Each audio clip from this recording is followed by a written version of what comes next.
വിശ്വാസികളെ സംബന്ധിച്ചിടത്തോളം എല്ലാവർക്കും കാണാതെ കിട്ടുന്ന ഒന്നാണ് ആയത്തുൽ കുർസി എന്ന് പറയുന്നത്. അത് കിട്ടാത്ത ആളുകൾ ഉണ്ടാവില്ല.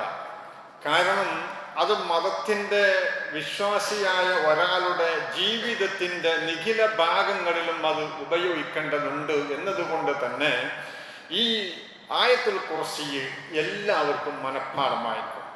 ഇല്ലെങ്കിൽ അത് മനഃപ്പാഠമാക്കണം.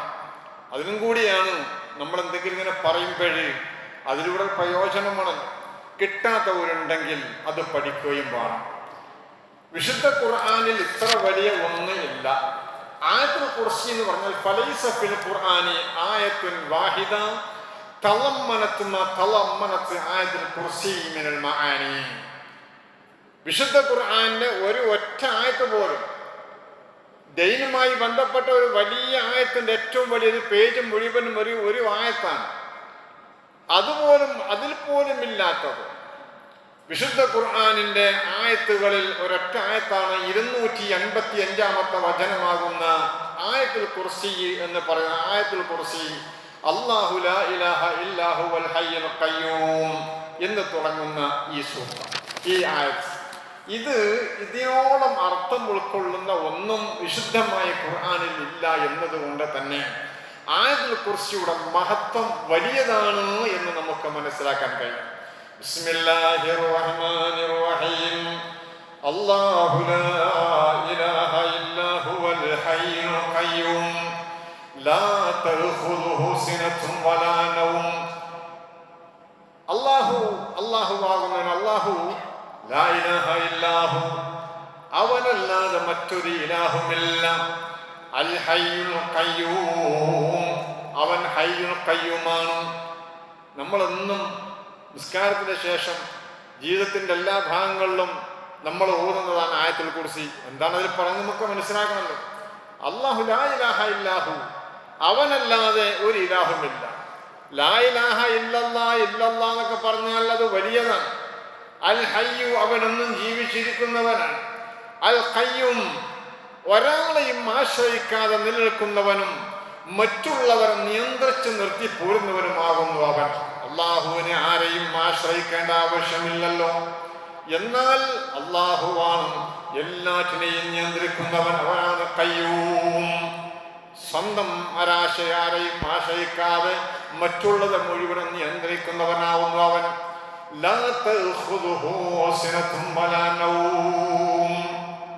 അവന് ഉറക്കമോ മയക്കമോ ഒന്നും പിടികൂടില്ല. സദാ സന്ദർഭങ്ങളിലും അവൻ ഉണർന്നിരിക്കുന്നവനാണ്. അവന് ഈ രീതിയിലുള്ള വിഷയങ്ങളൊന്നും ഉണ്ടാവില്ല.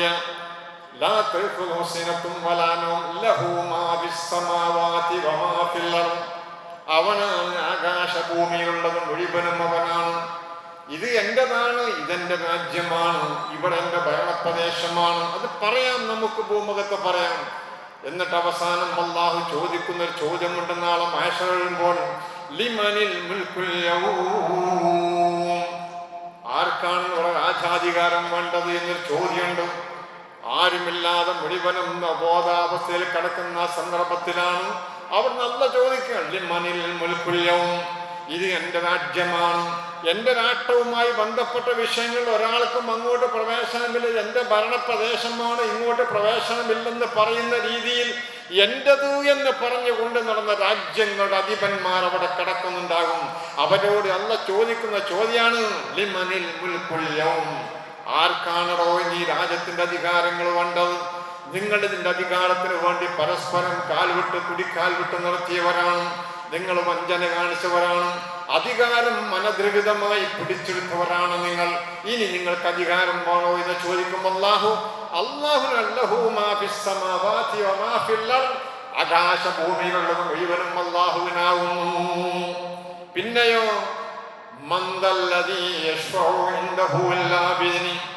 ഷഫാഅത്ത് എന്ന് പറഞ്ഞ ശുപാർശ എന്ന് പറയുന്നത്, അവന്റെ സമ്മതമില്ലാതെ ഒരാൾക്കും ഷഫാഅത്ത് നടത്താൻ പറ്റൂല. അല്ലാഹുവിന്റെ റസൂൽ ഷഫാഅത്ത് ഷാഫിയാണ്. ഷഫാഅത്ത് ഹബ്ലനാ ഫിൽ ഖിയാമത്തി മുശ്രിഖാ വഹ്ലനാ ഇൻ ضاعيا സയ്യിദി ഖൈറൻ നബി.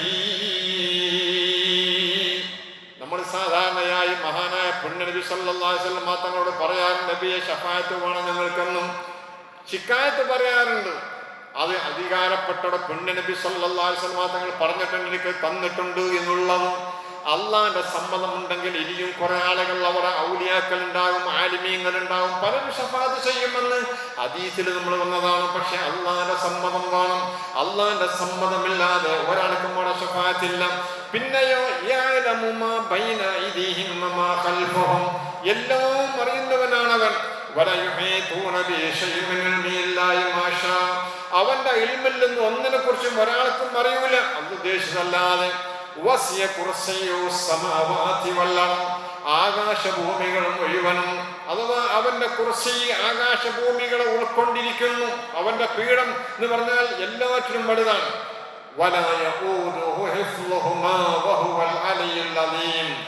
ആകാശവും ഭൂമിയും അത് നിയന്ത്രിക്കാൻ, അവിടെ സംരക്ഷണം, അവ രണ്ടും അവനെ ഭാരമുണ്ടാക്കുന്നില്ല.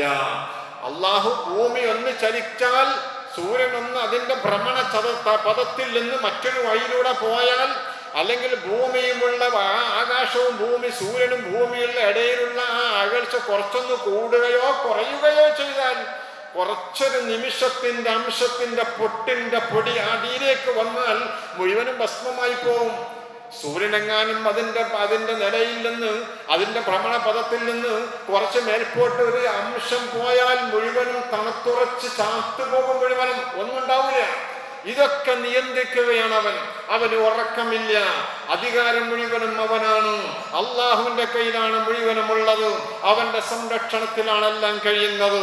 ഇതൊന്നും തോക്കാനും പ്രയാസമില്ലാതെ കൈകാര്യം ചെയ്യാനും കഴിവുള്ളവനാണ് അവൻ. അവൻ ഉന്നതനും മഹാനുമാകുന്നു. ഇതാണ് നമ്മൾ സാധാരണ ഓതുന്ന ആയത്തുൽ കുർസി. അതിന്റെ മഹത്വങ്ങൾ വലുതാണ്.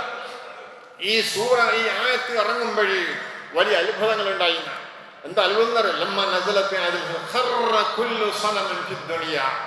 ദുനിയാവിലുള്ള പ്രതിമകളൊക്കെ തകർന്ന് അതൊക്കെ തലകുത്തി വീണു എന്നുള്ളതാണ്. മഹാന്മാര് പറയാം, അതുപോലെ വലിയ ധിക്കാരികളായ ആളുകളുടെ പതനവും അവർക്കൊക്കെ അബോധാവസ്ഥകളും അതുപോലെ വീഴ്ചയുണ്ടായി. പിന്നെയോ ഇവിടെയാണ് ഏറ്റവും വലിയ വിഷയമുള്ളത്. ആയത്തുൽ കുർസി ഓതി ഇറങ്ങിയ ആ ദിവസം പിശാചുകളൊക്കെ നെട്ടോട്ടമോടാൻ തുടങ്ങിയെന്നാണ്. പിശാചുകൾ നെട്ടോട്ടമോടുകയാണ്. അവരോടിയിട്ട്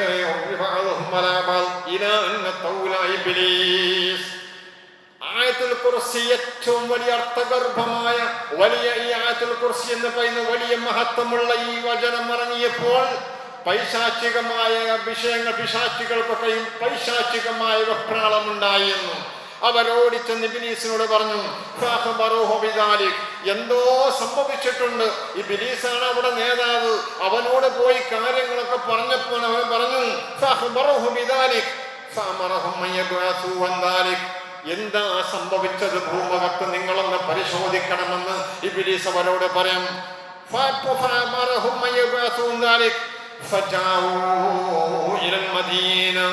അവർ മദീനയിലേക്ക് വന്നു. അപ്പൊ വന്നപ്പോ എനിക്ക് മനസ്സിലായി, ആയത്തുൽ കുർസി എന്ന് പറയുന്ന ഈ വചനം, ഈ ബഖറ സൂറ 285 ഏറ്റവും വലിയ വചനം, ഖുർആനിൽ ഏറ്റവും അധികം അർത്ഥഗർഭമായ മഹത്വമുള്ള വചനമാണത്. ഈ വചനം ഇറങ്ങിയിരിക്കുന്നു. പിശാചുകൾ നെട്ടോട്ട മോഡലായി ഈ സംഭവം മഹാന്മാര് രേഖപ്പെടുത്തി വെച്ചിരിക്കുകയാണ്. അത്ര വലിയതാണ് ആയത്തുൽ കുർസി എന്ന് പറഞ്ഞാൽ. തന്നെയുമല്ല, മഹാന്മാര് പറയുന്നുണ്ട്, മഹാനായ നബി സല്ലല്ലാഹു അലൈഹി വസല്ലം തങ്ങൾ പറഞ്ഞു, ഖിറാഅത്തു സൂറത്തുൽ ബഖറ ഫിൽ ബൈത്ത് ഫഫീ ദാലിക തഹ്സീനു ലിൽ ബൈത്തി മിനശ് ശൈത്വാനി വൽ ജിന്നി വൽ അഫാരീസ്. ഇന്ന് നമ്മുടെ വീടുകളിലൊക്കെ പൈശാചികമാണ് എന്ന് നമ്മൾ പറയുന്ന കരച്ചിലോ വിളിച്ചിലോ രോഗങ്ങളോ മറ്റോ ഒക്കെ ഉണ്ടാകുമ്പോൾ നമ്മൾ എന്തൊക്കെയോ ചിന്തിക്കുന്ന ആളുകളാണ്, എന്തൊക്കെയോ പറയുന്ന ആളുകളാണ്. അതിന് മറ്റേ തങ്ങന്മാരടുത്ത്, മൂലയന്മാരടുത്ത്, മറ്റുള്ള കണക്കന്മാരടുത്ത് ഇങ്ങനെയൊക്കെ പലരും പോവാൻ, അനധികൃതമായ രീതിയിൽ പോവാൻ പഠിച്ചവൻ്റെ അടുത്ത് പോകാൻ, അല്ലാതെ കാശ് വിഴുങ്ങാൻ മാത്രം ഇരിക്കുന്ന ആളുകളുണ്ടാകും.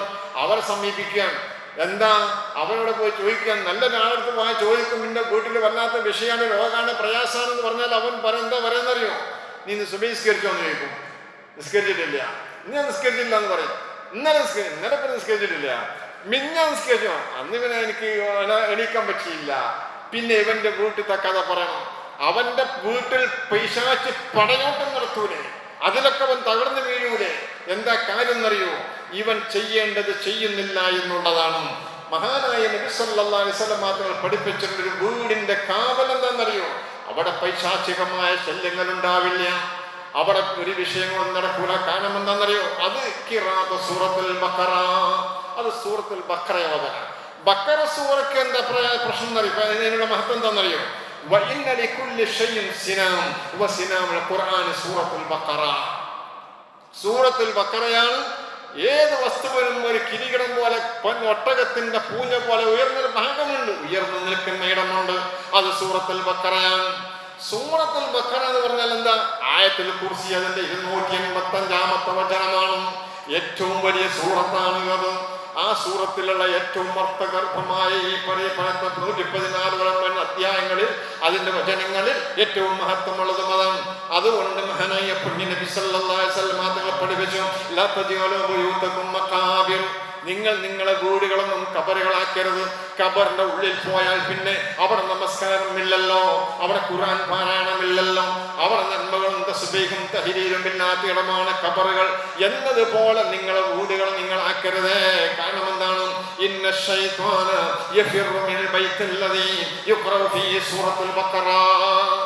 സൂറത്തുൽ ബഖറ ആയത്തുൽ കുർസി ഓതുന്നതാണ്. ഇത് നിങ്ങൾ ഓതിയാൽ പിശാചിന്റെ ശല്യം അവിടെ ഉണ്ടാവില്ല എന്ന് അള്ളാന്റെ റസൂൽ നമുക്ക് പഠിപ്പിച്ചെന്ന ഈ ആയത്തുൽ കുർസി കുറെ ഇതിൽ ഉൾക്കൊള്ളുന്ന ബഖറ സൂറയിലാണ് ഇതുള്ളത്. ഇതിന്റെ 285-ാമത്തെ വചനം. യഖൂലു സല്ലല്ലാഹു അലൈഹി വസല്ലം മൻ ഖറഅ ആയത്തുൽ കുർസി ഖബല കുല്ലി സലാം മക്തൂബ ലം യംനഉ മിൻ ദുഖൂൽ ജന്നതി ഇല്ലാ യമൂത്. നോക്കൂ, ഇതിന്റെ മഹത്വമാണ് ഞാൻ പറഞ്ഞത്. ഇതുകൊണ്ടുള്ള ഗുണഫലങ്ങളാണ് പറഞ്ഞത്. ആയത്തുൽ കുർസിയുടെ ഗുണഫലങ്ങൾ. മൻ ഖറഅ ആയത്തുൽ കുർസി, അത് കുറേ മണിക്കൂറുകളോളം ഓതേണ്ടതല്ല, കുറഞ്ഞ സമയം മാത്രമാണ് ആയത്തുൽ കുർസി ഉള്ളത്. ഈ ഒരു ചെറിയൊരു ആയത്ത്, ഈ ആയത്ത് അത് എല്ലാ നിസ്കാര ശേഷവും ഓതണം. ഓതിയാൽ ലം യംനഉഹു മിൻ ദുഖൂലിൽ ജന്ന, അവന് സ്വർഗപ്രവേശനത്തിന് അവനെ തടയുന്ന ഒന്നുമില്ല. ഇല്ലാ യമൂത്, അവൻ മരിക്കുകയല്ല. മരിച്ചാ മതി. മരിക്കുന്നതോടെ സ്വർഗപ്രവേശനം കിട്ടാൻ നിങ്ങൾ ഓരോ നമസ്കാര ശേഷവും ആയത്തുൽ കുർസി ഓതണം. സലാം കൂട്ടിയാൽ ഉടനെ എണീറ്റോടുന്ന ഏർപ്പാടല്ലേ, അത് നമ്മൾ അവസാനിപ്പിക്കണം. എണീറ്റ് അവിടെ നിന്ന് ഇരുന്ന് എത്ര ധൃതിയിലുണ്ടെങ്കിലും ഒക്കെ ഒന്ന് നിസ്കരിച്ച സ്ഥലത്ത് ഇരുന്നിട്ട് ദിക്റും ദുആയും ആയത്തുൽ കുർസിയൊക്കെ ഓതിയിട്ട് പോയാൽ മതി, എത്ര സമയം ഉണ്ടെങ്കിലും. അല്ലെങ്കിൽ യാത്ര പോവുകയാണെങ്കിൽ അതും ചൊല്ലിയിട്ട് പോകണം. നിസ്കാരം പറഞ്ഞില്ലേ, നിങ്ങൾ പോയാൽ നിങ്ങൾ നടന്നുകൊണ്ടും ഇരുന്നുകൊണ്ടൊക്കെ നിങ്ങൾ തസ്ബീഹ് ചൊല്ലിക്കോളും. ഫൈദാ ഖുദിയത്തിസ് സ്വലാത്തു ഫന്തശിറൂ ഫിൽ അർളി വബ്തഗൂ മിൻ ഫദ്ലില്ലാഹ് വദ്കുറുല്ലാഹ കസീറാ ലഅല്ലകും തഫ്ലിഹൂൻ. നിങ്ങൾ വിജയികളാവാൻ നിങ്ങൾ ദിക്ർ ചൊല്ലുക. അപ്പൊ നിസ്കരിച്ച് അവിടെ തന്നെ ഇരുന്നേ പറ്റുന്നില്ല, എണീറ്റ് കൊണ്ടും പോകാം. പോകുന്ന യാത്രയിൽ ചൊല്ലാം. ഈ 5 വക്ത് നമസ്കാരത്തിന്റെ ശേഷം ഒരു ദിവസം 24 മണിക്കൂറിൽ 5 വക്ത് നമസ്കാരത്തിൽ 5 പ്രാവശ്യം നമ്മൾ ഓതുന്നു. പിന്നെയോ മറ്റൊരു റിപ്പോർട്ടിൽ കാണാം, മഹാനായ ഉബൈ ഇബ്നു കഅബ് ഖറഅഹ ഇദാ അസ്ബഹ ഉജീറ മിനശ് ശൈത്വാനി ഹത്താ യുംസി വഇദാ ഖറഅ ഇദാ അംസ ഉജീറ മിനശ് ശൈത്വാനി ഹത്താ യുസ്ബിഹ്. അപ്പോൾ നിങ്ങൾ ആയത്തുൽ കുർസി എന്ന് പറയുന്ന ഈ ഖുർആനിന്റെ ഈ വചനം, ഈ ബഖറ സൂറയിലെ 285-ാമത്തെ വചനം, ഇതോതിയാൽ രാവിലെ ഒരാൾ ഓതിയാൽ അന്ന് വൈകുന്നേരം വരെ പൈശാചികമായ ശല്യം ഓതണ്ടേതുപോലെ ഓതിയാൽ അവന് വരൂല. തന്നെയുമല്ല വൈകുന്നേരം നിങ്ങൾ ചൊല്ലിയാലോ സുബഹി വരെ അവന് പൈശാചികമായ ബാധയേൽക്കില്ല എന്നാണ് പുണ്യനബി സല്ലല്ലാഹു അലൈഹി വസല്ലം തങ്ങൾ പഠിപ്പിക്കുന്നത്. തന്നെയുമല്ല നമ്മൾ മുമ്പ് പറഞ്ഞിരുന്നു, കടന്നുറങ്ങുമ്പോൾ കുറെ വിഷയങ്ങളും കുറെ മര്യാദയുണ്ട്. അതിൽ നമ്മൾ കുറെ പറഞ്ഞു. കടന്നുറങ്ങുമ്പോൾ നമ്മൾ ചൊല്ലേണ്ട വിഷയങ്ങൾ, അതിൽ മറ്റൊരു വിഷയം കാണാം. മഹാനായ നബി സല്ലല്ലാഹു അലൈഹി വസല്ലം തങ്ങളോട് മഹാനായ അബൂ ഹുറൈറ റളിയല്ലാഹു അൻഹു സംഭവം പറഞ്ഞു. എന്താ സംഭവം എന്നറിയോ? മഹാനായ അബൂ ഹുറൈറ റളിയല്ലാഹു അൻഹുവിനെ സക്കാത്തിന്റെ മുതൽ ഏൽക്കാൻ വേണ്ടി നോക്കാവളിക്കാൻ വേണ്ടി പറഞ്ഞിരുന്നു പുണ്യ നബി സല്ലല്ലാഹു അലൈഹി വസല്ലം. വക്കലനി റസൂലുള്ളാഹി ബിഹിഫ്ലി സകാത്ത് ഫി സകാത്ത്. സക്കാത്തിന്റെ മുതൽ കുറെ കാരക്കയും മുന്തിയും അതുപോലെ കുറെ സമ്പത്തുകൾ കൊണ്ടുവന്ന് മദീനത്തോടെ പള്ളിയിൽ അവിടെ കൂട്ടിവെക്കും. കൂട്ടിവെക്കുമ്പോഴോ അത് കള്ളന്മാർ കൊണ്ടുപോകാതിരിക്കാൻ കാവൽ നിർത്തും പുണ്യനബി സല്ലല്ലാഹു അലൈഹി വസല്ലം തങ്ങളും. അപ്പൊ നോക്കുമ്പോ എന്ത് ഫാത്താനിയാത്തി, ഒരാൾ വന്നിട്ട് അവനിങ്ങനെ കുംഭാരകളിൽ നിന്ന് വാരിക്കൊണ്ടുപോകാൻ ശ്രമിക്കാം. ഞാൻ അവനെ പിടിച്ചു. മഹാനായ അബൂ ഹുറൈറ പറയാൻ ഏൽപ്പിക്കപ്പെട്ട ആളല്ലേ, അദ്ദേഹത്തെ ചെയ്യുന്ന പിടിച്ചു. നിന്നെ കണ്ട് ഞാൻ പുണ്യനബിയുടെ ഞാൻ പോവും, നീ ഇത് കളവ് നടത്തുകയാണ് എന്ന് പറഞ്ഞുകൊണ്ട് പിടിച്ചുകൊണ്ട് വന്നപ്പോൾ അവൻ പറഞ്ഞു,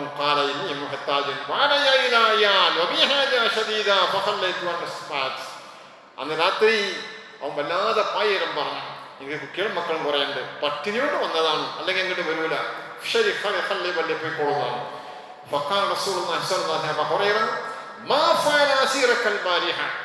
ഇന്നലെ നീ ആളെ പിടിച്ചല്ലേ റസൂല പിറ്റേന്ന് സുബഹിക്കേണ്ടത് പറയാം, ഇന്നലെ രാത്രി നീ പിടിച്ച ആളല്ലേ, നിന്റെ മദ്രസൻ അവൻ എന്താക്കിയെന്ന് വെച്ചു. ഒന്നുമില്ല കൊടുത്തു, യാ റസൂലല്ലാ അവൻ എന്നോട് കുറെ വേവലാദികളും ദാരിദ്ര്യവും പറഞ്ഞപ്പോ പകല്ലത്ത് സബീരോ ഞാൻ അവനെ വിട്ടു എന്ന് പറഞ്ഞു. അപ്പൊ നബി പറഞ്ഞു, അമാ ഇന്നഹു കത് കദബ, അവൻ കളവ പറഞ്ഞ ദിവസമായോ ഒന്നും വരും കേട്ടോ എന്ന് പറഞ്ഞു. അങ്ങനെ അള്ളാന്റെ റസൂല് പറഞ്ഞതല്ലേ, അതുകൊണ്ട് ഇന്നും വരും എനിക്ക് ഉറപ്പന്നെ, ആളുകളെ വരുമെന്ന് എനിക്ക് ഉറപ്പന്നെ. അങ്ങനെ പറഞ്ഞപ്പോൾ മഹാനായ അബൂ ഹുറൈറ അവരെ വീണ്ടും പിടിക്കുകയാണ്. അങ്ങനെ പിടിച്ചപ്പോൾ 2-3 തവണ വീണ്ടും റസൂൽ ചോദിച്ചു. 3 ദിവസം ആവർത്തിച്ചു വന്നപ്പോൾ അദ്ദേഹം പറഞ്ഞു,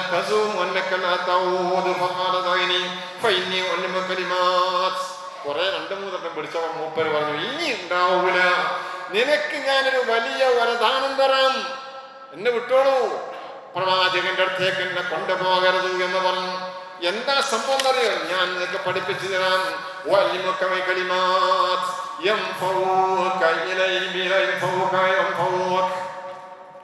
നിനക്ക് ചില കാര്യങ്ങൾ പഠിപ്പിച്ചു തരാം, നിനക്ക് പ്രയോജനകരമായ കാര്യം പഠിപ്പിച്ചു തരാം. അപ്പൊ ചോദിച്ചു അബൂ ഹുറൈറ, മാഹുൻ, നീ ഇപ്പൊ എന്താ എനിക്ക് തരുന്നത്? കള്ളനെ പിടിച്ചപ്പോ കള്ളനാകുന്ന ഇവൻ പറയാൻ, നിങ്ങൾ എന്നും കൂടി എന്നെ കൂടിയാണെങ്കിൽ ഞാൻ നിങ്ങൾക്ക് നല്ലൊരു വരദാനം തരാം. എന്താണതെന്ന് വെച്ച് പലമാഹൻ കൊളുത്തമാഹൻ, എന്താണ് നീ എനിക്ക് തരുന്നത് എന്ന് ചോദിച്ചപ്പോൾ അവൻ പറയാൻ,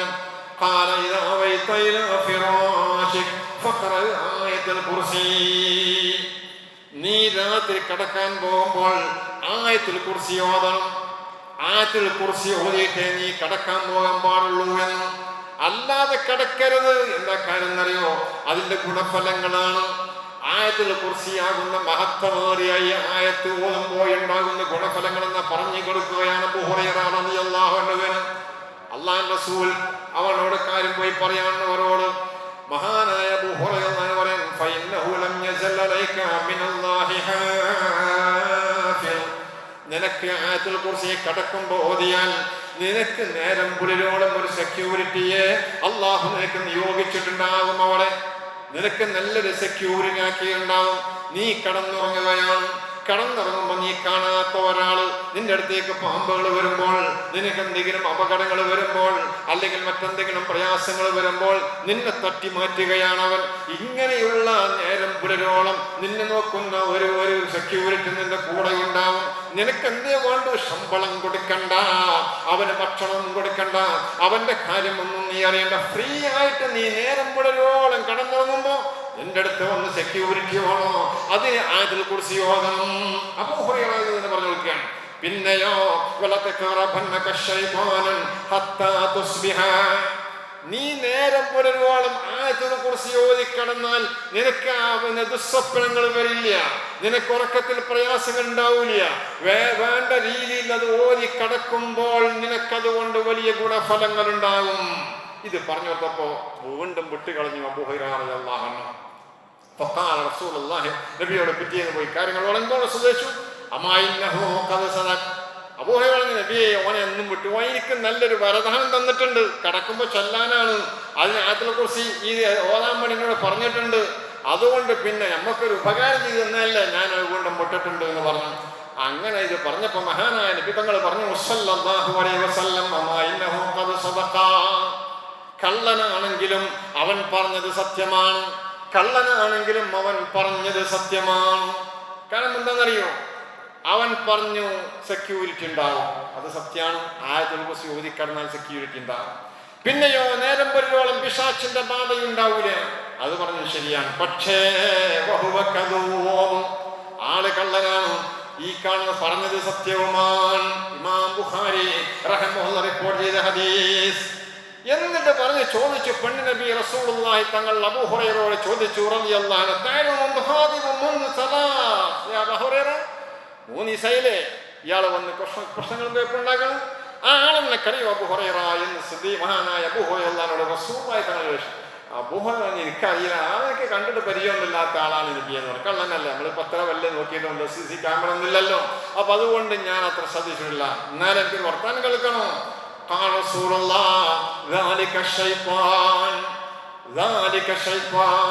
അത് ശൈത്താനാവുന്നു. ശൈത്താൻ നിന്റെ അടുത്ത് വന്നതാണത്. ശൈത്താനാണ് ആ കളവ് നടത്തിയത് എന്ന്. അതുകൊണ്ട് ആ ശൈത്താന്റെ ശല്യത്തിൽ നിന്ന് നീങ്ങാനും അവനിൽ നിന്ന് രക്ഷ നേടാനുമുള്ള മരുന്നും അതും അവൻ നിനക്ക് തന്നിരിക്കുകയാണ്. പറഞ്ഞത് ശരിയാണ്. അതുകൊണ്ട് രാത്രി കടന്നുറങ്ങുമ്പോൾ ആയത്തുൽ കുർസി ഓതിയിട്ടേ കടന്നുറങ്ങാവൂ എന്ന് പുണ്യ നബി മുഹമ്മദ് മുസ്തഫ. പത്രനായി 5 നമസ്കാരത്തിന്റെ ശേഷം 5 എണ്ണായി, രാവിലെയും വൈകുന്നേരവും 7 എണ്ണായി. ഇനിയോ കടന്നുറങ്ങുമ്പോഴും ആയത്തുൽ കുർസി ഓതുകയാണ്. 8 ആയില്ലേ അതോടുകൂടി. ഇങ്ങനെയുള്ള കുറെ ഓരോ ദിവസവും നമ്മൾ ആയത്തുൽ കുർസി ഇങ്ങനെ ഓതിക്കൊണ്ടിരിക്കുകയാണ്. ഇങ്ങനെ ഓതുമ്പോഴാണ് മഹാനായ നബി സല്ലല്ലാഹു അലൈഹി വസല്ലം തങ്ങൾ പഠിപ്പിച്ചതുപോലെ അവന്റെ രാത്രി സന്ദർഭങ്ങളിൽ അവൻ ഇതുപോലെയുള്ള വിഷയങ്ങളൊക്കെ ഉണ്ടാകുന്നത്. ഇത് നമ്മുടെ ജീവിതത്തിൽ പകർത്താൻ വലിയ പ്രശ്നമുള്ള കാര്യമാണ്. നമ്മളുടെ കിടക്കല്ലേ, ഉറക്കം വരുമ്പോൾ കിടക്കല്ലേ, ഒരു ആയത്തുൽ കുർസി 1/2 മണിക്കൂർ ഇരുന്ന് ഓതാനുണ്ടോ? ഇല്ല, കുറച്ചേ ഉള്ളൂ. അത് കാണാതെ കിട്ടൂല്ലെങ്കിൽ മൊബൈൽ അത് നോക്കിയിട്ട് ഓതിയിട്ട് കിടന്നാൽ പോരെ. ഞാൻ എൻ്റെ വിശ്വാസികളോട്, എൻ്റെ പ്രിയപ്പെട്ടവരോട് സൂചിപ്പിക്കുന്നത് എന്തിനാണെന്നറിയോ? ഇതൊക്കെ നമ്മുടെ വീടുകളിൽ നിന്ന് പൈശാചികമായ ശല്യങ്ങൾ ഒഴിവാക്കാൻ പറ്റുന്ന ഏറ്റവും ഉത്തമമായ ഫലപ്രദമായ ഈ വിഷയങ്ങളും ദിക്റുകളുമാണ്. ഇതൊക്കെ നമ്മൾ കളഞ്ഞതാണ്. നമ്മുടെ ജീവിതത്തിന്റെ ദൗർഭാഗ്യകരമായ വിഷയങ്ങളൊക്കെ നമുക്ക് വരുന്നത് ഇതെപ്പോഴും നമ്മുടെ ജീവിതത്തിൽ. ഇത് നമ്മൾ പറഞ്ഞത് 5, 8 എന്നൊക്കെ പറഞ്ഞ സന്ദർഭമായി ഇങ്ങനെ ഉള്ളതാണ്. അല്ലാതെയും എപ്പോഴും അതിങ്ങനെ ഓതാം. പല രീതിയിലും നമ്മൾ പലരോടും ആയത്തുൽ കുർസി ഓതാൻ വേണ്ടിയിട്ട് പറയും. ഉസ്താദുമാർ ഒരു ദിവസം 10 ഓതണം, 20 എന്തിനറിയും? ഇതിന്റെ മഹത്വം ഉസ്താദ് പറഞ്ഞതല്ലേ, അത് പറഞ്ഞു. ഓരോ ദിവസം അത് ഓതും. അത് നസീഹത്താണ്. നോക്കിക്കോളും. മറ്റൊന്നും കൂടെ, ബാങ്കിന്റെയും ഇഖാമത്തിന്റെയും ഇടയിൽ ആയത്തുൽ കുർസി ഓതുകയാണ്. ബാങ്കിന്റെയും ഇഖാമത്തിന്റെ ഇടയിൽ എന്താ കാര്യം എന്നറിയോ? മഹാനായ നബി സല്ലല്ലാഹു അലൈഹി വസല്ലം തങ്ങൾ പറഞ്ഞിട്ടുണ്ട്, അന്നമൻ ഖറഅ ബൈനൽ അദാനി വൽ ഇഖാമ ലൻ യക്തബ അലൈഹി മാ ബൈന സ്വലാത്തൈൻ. ബാങ്ക് കൊടുത്തു കഴിഞ്ഞാൽ ചില ആൾക്കാരൊക്കെ, പഴമക്കാരായ ആളുകള് റബ്ബഹൈദാവതി താമാന്നൊക്കെ പറഞ്ഞു നിങ്ങൾ അവസാനം ആയത്തുൽ കുർസി ഓതുന്നത് കേൾക്കാം.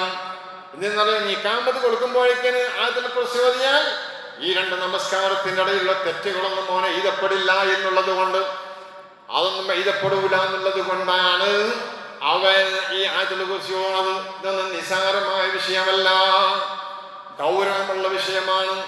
ആയത്തുൽ കുർസിയുടെ മഹത്വം ഇന്നതാണ്. അതിന്റെ ഗുണഫലങ്ങൾ ഈ പറയപ്പെട്ടതുമാണ്. ഇതൊക്കെ നമ്മുടെ ജീവിതത്തിൽ പ്രയാസമില്ലാതെ ചെയ്യാൻ പറ്റുന്ന ദിക്റുകളാണ്. ഇത് നമ്മുടെ ജീവിതത്തിന്റെ ഭാഗമാക്കണം. ഒരു ദിവസം 8 എന്നല്ല 10, 15 ഒക്കെ ആയത്തുൽ കുർസി ഓരോ സന്ദർഭങ്ങളിലും ഓതാനുള്ള ശീലമുണ്ടെങ്കിൽ അത് നമ്മുടെ വിജയത്തിന് നിദാനമാകും. പൈശാചികമായ ഷർറുകളിൽ നമ്മുടെ ജീവിതത്തെ അതിന് മോചനം നേടാനും അത് കാര്യമാകും. ഇതൊക്കെ ഇതിലൂടെ നമുക്ക് കിട്ടുന്ന കാര്യങ്ങളാണ്. ഇത് നമ്മൾ ശരിക്കും മനസ്സിലാക്കിയാൽ മതി.